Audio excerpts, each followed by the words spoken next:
এই জুমার দিনে আসরের নামাজের পরে 21 বার যদি একটা দোয়া পড়তে পারেন, এই দোয়াটা চোখের পলকের আগে আল্লাহ তাআলা কবুল করে ফেলবে। জীবনের সব চাওয়াগুলো আল্লাহ তাআলা কবুল করে ফেলবে। দুঃখ কষ্ট যা কিছু আছে সব কিছু দূরীভূত করে দিবে কে? আল্লাহ। বিশ্বাস হয় তো আপনাদের? এই জুমার দিন আল্লাহ তাআলার কাছে এতটা প্রিয়। সহিহ বুখারীতে হাদিসটি এসেছে, সহিহ মুসলিমে হাদিসটি এসেছে, সহিহ বুখারীর কিতাবুল জুমাতে এসেছে, সহিহ মুসলিমের কিতাবুল জুমাতে এসেছে, সহিহ মুসলিমের 4 নাম্বার বাবের মধ্যে এসেছে। আপনারা আপনাদের কনসেপশন আইডিয়া ক্লিয়ার করার জন্য আপনারা দেখে নিতে পারেন। ইন্না লিল জুমাতি লাসাআতুন লা ইওয়াফিকুহা মুসলিমুন কায়িমুন ইল্লা হাত্তা ইসআলুল্লাহ, অর্থাৎ আল্লাহর নিচে, আল্লাহর এই জমিনের, আসমানের নিচে, এই জমিনের উপরে এই দিন যতগুলো দিন আছে, এই দিনের মধ্যে সর্বশ্রেষ্ঠ দিন হচ্ছে জুমার দিন। এই জুমার দিনে কি এমন একটা সময় আছে, ওই সময় যদি বান্দা আল্লাহর কাছে চাইতে পারে, তার দোয়াটা কবুল করে নিবে কে?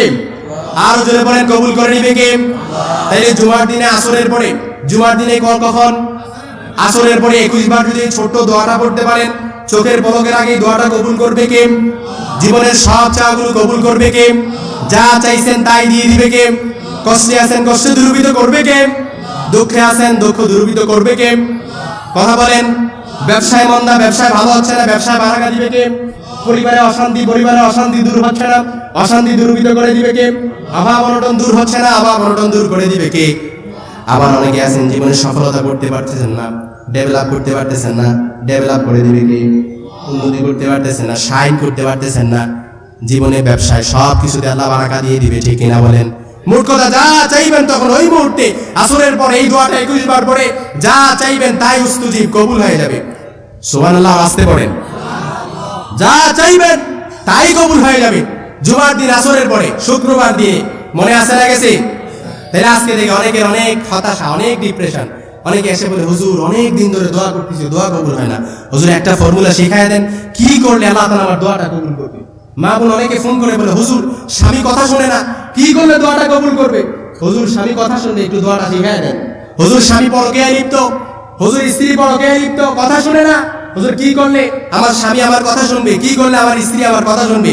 একটু একটা দোয়া শিখায় দেন। তাহলে এই জুমার দিন আসরের পরে আমলটা করবেন। সপ্তাহে একটা দিন, সাইয়্যিদুল আইয়াম, leader of the all days in the week, সপ্তাহে 7টা দিনের শ্রেষ্ঠ দিন, সাইয়্যিদ নেতা হচ্ছে জুমার দিন। এই জুমার দিনে আমলটা যদি করতে পারেন, আশ্চর্য ফলাফল পেয়ে যাবেন। সুবহানাল্লাহ বাড়ি দিয়ে যায় বলেন, আরো জোরে পড়েন সুবহানাল্লাহ। এই দোয়াটা আমরা সবাই পড়ি, জীবনের শুরু থেকে পড়ে আসতেছি। অনেকে বলবেন, হুজুর এই দোয়াটা সবাই তো পারি। দোয়াটার নাম কি? ইস্তেগফার। দোয়াটার নাম কি? এই ইস্তেগফার পারেন না কারা কারা, একটু হাত তুলে দেখান তো। ভুল করে ফেলছে, আসলে ইস্তেগফার পারে, ভুল করে ফেলছে। ইস্তেগফার পারেন না আমরা? সবাই বলেন, পারি না আমরা ইস্তেগফার? মান লাযিমাল ইস্তেগফার জাআলাল্লাহু লাহু মিন কুল্লি দীকিন মাখরাজা।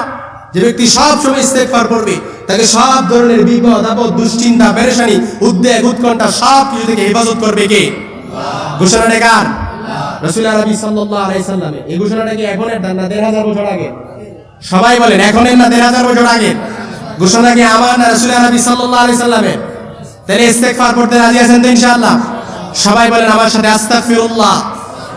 আবার বলেন, আস্তাগফিরুল্লাহ আল্লাযী লা ইলাহা ইল্লা হুয়াল হাইয়ুল কাইয়্যুম ওয়া আতুবু ইলাইহি লা হাওলা ওয়া লা কুওয়াতা ইল্লা